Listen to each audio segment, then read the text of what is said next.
think I got this going. We'll see how long it lasts. But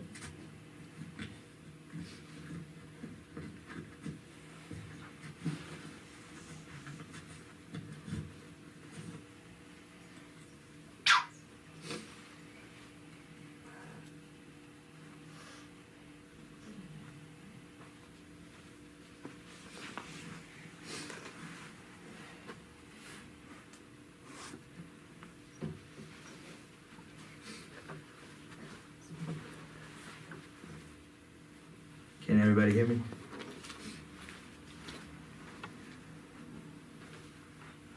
Okay. We'll wait another couple of minutes, inshallah, and then we'll get started. But,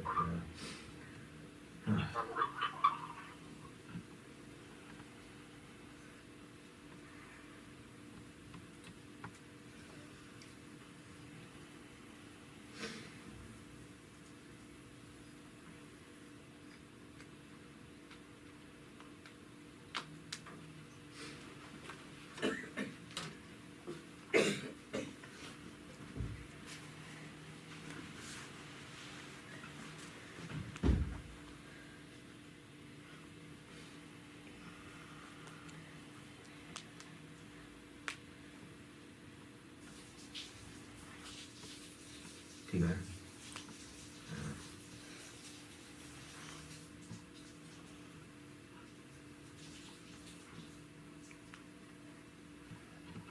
اللهم صل على سيدنا محمد وعلى آله صل على سيدنا مولانا محمد المبارك وسلم عليه. اللهم صل وسلم وبارك على اللهم صل وسلم وبارك على سيدنا مولانا محمد طب القلوب ودوائها وعافية الأبدان وشفائها ونور الأبصار وضيائها وعلى آله وصحبه دائما أبدا. اللهم صل على محمد وعلى آل محمد العبادة ما في الله صلاة دائمة بدوام الله. اللهم صل على محمد وعلى آل محمد صلاة تنجينا بها من جميع الأهوال والآفات وتقضي لنا بها جميع الحاجات وتطهرنا بها من جميع السيئات وترفعنا بها عندك أعلى الدرجات وتبلغنا بها أقصى الغايات من جميع الخيرات في الحياة وبعد الممات إنك على كل شيء قدير.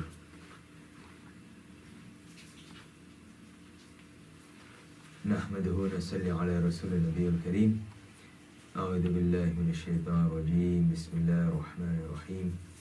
الحمد لله رب العالمين والصلاة والسلام عليك يا سيد المرسلين يا خاتم النبيين يا شفيع المذنبين يا أنيس الغريبين يا رحمة للعالمين صلى الله عليه وعلى آله وسلم. We've been, last class was 3 weeks ago. So, last week, of course, was the 27th. And because most people have been up all night, we canceled the class. And then the week before, I was tied up. So, inshallah, we'll resume today. And for those who remember, we were talking about the events in Kufa before Imam Husain al-Islam leaves Mecca for Kufa. So, any questions so far on anything that people remember?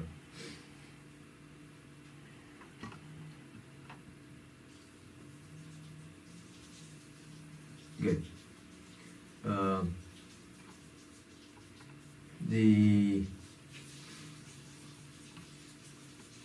We'll kind of resume a little bit. We talked about, if you remember, Imam Husain al-Islam, just kind of a quick overview, and we'll come back to some things, is that Imam Husain al-Islam leaves Medina Munawwara for Makkah at the end of the month of Rajab. And he arrives in Makkah at the beginning of Shaban. And this is when he starts receiving all these letters from Kufa, asking him to come and join them and to lead them. against the tyrannical rule of Yazid. And so he sends Muslim bin Aqil, his cousin, to Kufa to evaluate the situation. So Muslim bin Aqil actually leaves at the end, or in the middle of the month of Ramadan. So he leaves in the middle of Ramadan to go and evaluate the situation. He arrives in Kufa with a lot of difficulty, but once he's in Kufa, which is the beginning of the month of Shawwal, he's welcomed by the people.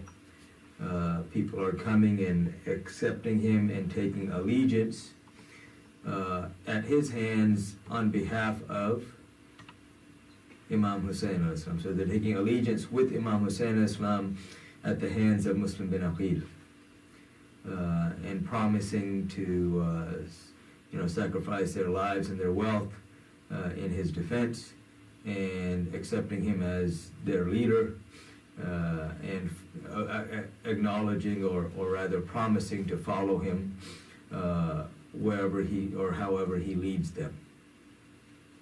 So you have thousands of people taking this allegiance, and literally by the end you have close to 40,000 people who've taken allegiance at the hands of Muslim bin Aqil radiallahu anhu.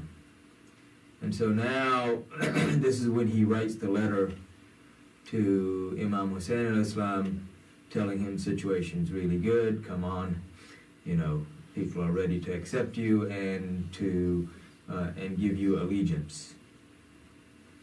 So this is when he in Makkah starts making arrangements to eventually leave.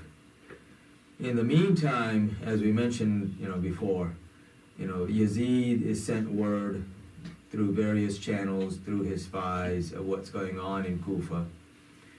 The governor of Kufa at this time is Nu'man bin Bashir, radiallahu anhu, who is a companion of Rasulullah sallallahu alaihi wasallam, who is, his heart is with Imam Husain al-Islam, but he is become part of the government. And whenever that happens, there are always issues. And so he does not stop Muslim bin Aqil from doing what he's doing, out of respect and honor. And so then, however, when Yazid receives word, he sends a message to Ubaydullah ibn Ziyad, who is a ruthless,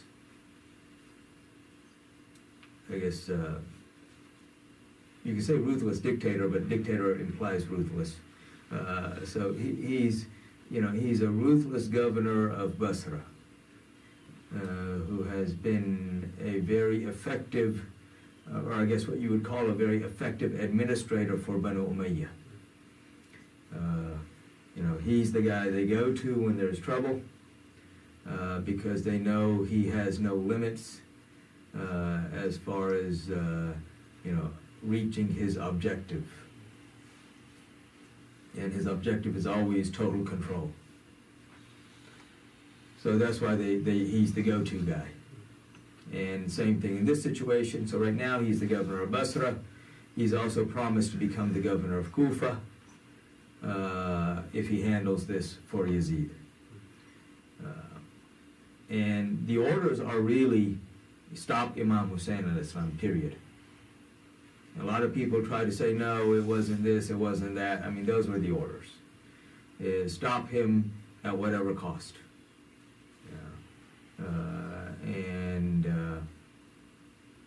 There are many things that are on a governmental level that are implied but not said, so that later on the government, the ruling party can always, claim or deny any responsibility or any knowledge of what took place. We didn't order that. We see the same thing today. So governments don't change, people don't change as a whole.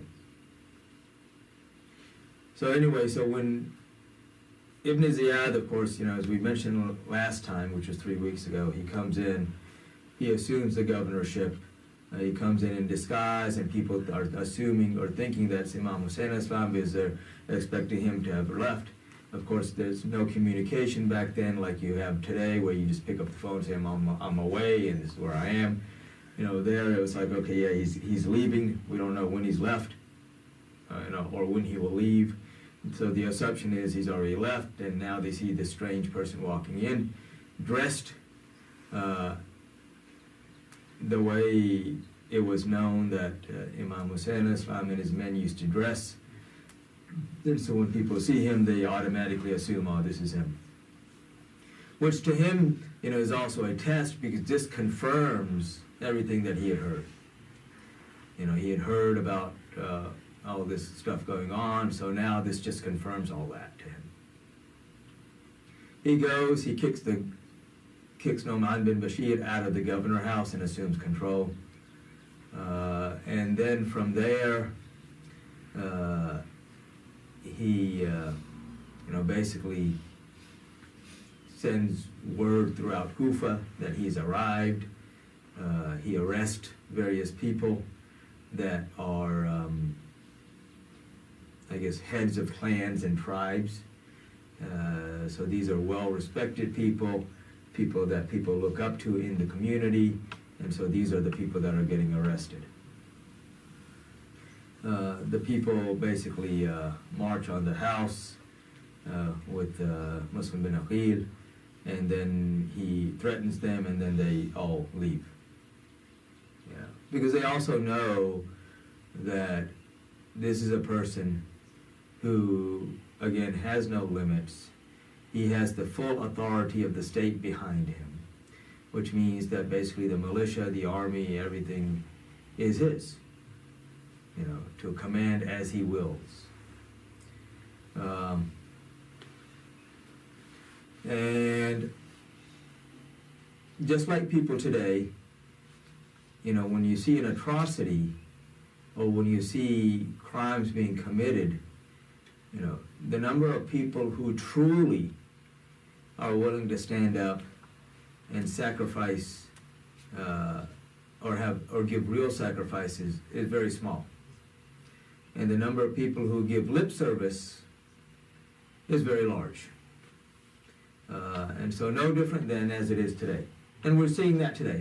For those who think that humanity has evolved to something better, they should wake up. The only thing we're better at is how to kill each other. That's the only thing we become more efficient at. People say that, technology has made us more efficient. It made us more efficient in wasting time.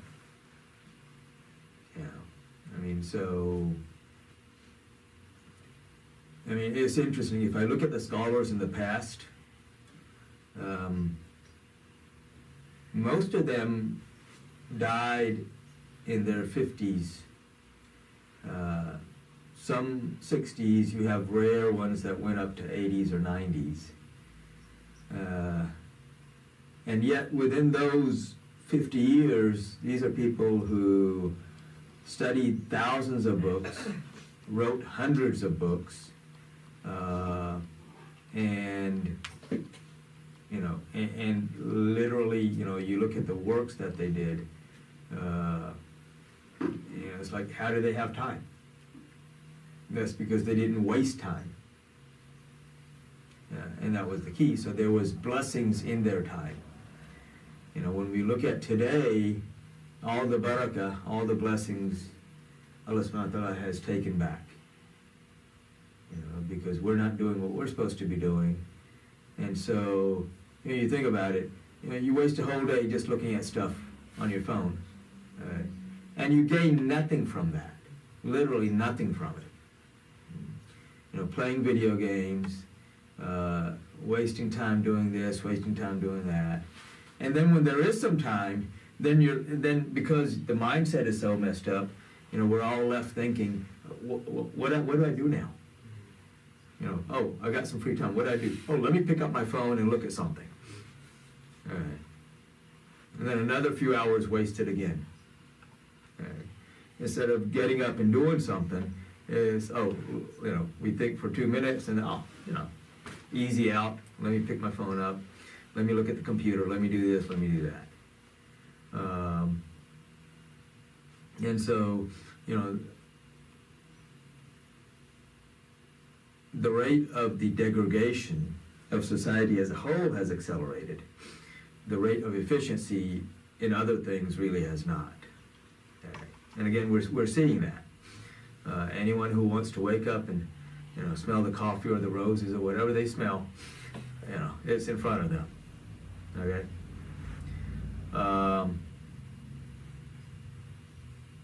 So coming back to the point. So he brings, he arrests these people.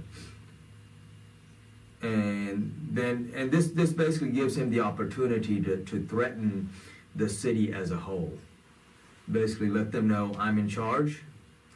What I say is go, what I say goes, and if anyone opposes me, we will deal with them. And everybody knew how he would deal with them. It would not be a very pleasant dealing. So you have a lot of these, a vast majority of these people who had pledged allegiance who now, are on shaky ground.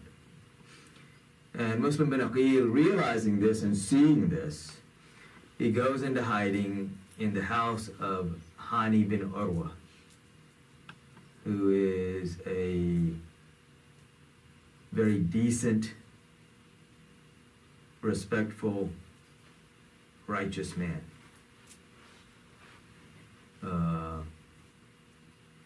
And he takes Muslim bin Aqil into his house, hides him, waiting for a chance for the cover, for things to blow over, so that he can get him out. Because now the big concern on everyone's mind who has any decency is, we need to let Imam Husain al-Islam know and stop him from coming. Somehow get him a message to stop him from coming.